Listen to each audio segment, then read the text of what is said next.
The decision was made earlier this morning, and you and I talked about it yesterday, Guy. We now have upgraded to a high risk for Tuesday.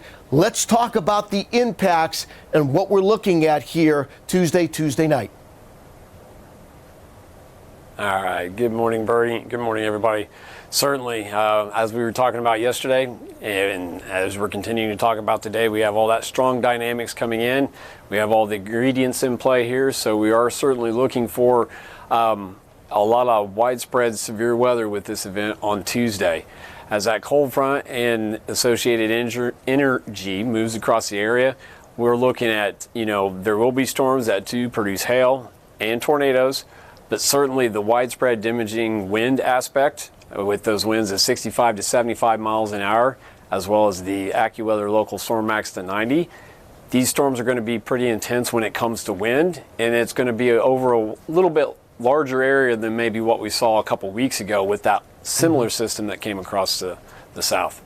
And Guy, so right now we think the biggest impact is the wind, but if you had the tornado part of this, are we talking several to maybe a dozen, or are we talking about dozens of tornadoes? What's your initial thought on this? Yeah, I think my initial thought on this is probably right about a dozen, give or take a few, as far as individual tornadoes, not in dozens of tornadoes. But around a dozen, I think, is probably what we're looking at. Everything, with all that dynamics, it's really going to tilt the updrafts, and it's going to make it almost too tilted, too elongated, so it really won't have a chance to really form like you would typically see or really want, for a particular tornado outbreak to occur or something like that. So, with all that dynamics, it's going to tilt it, and so that's why we're really looking at, the amount of strengthening with the surface low and how it moves into the Ohio Valley through the day on Tuesday. You have all this energy that's pushing up with it. It's really going to traverse a pretty good distance. All right, let's talk about Wednesday. Bigger area. We did upgrade to a moderate risk, but I'm afraid to even say this. It's a lot of severe weather, but this day looks like a lower risk area compared to what we're going to see on Tuesday.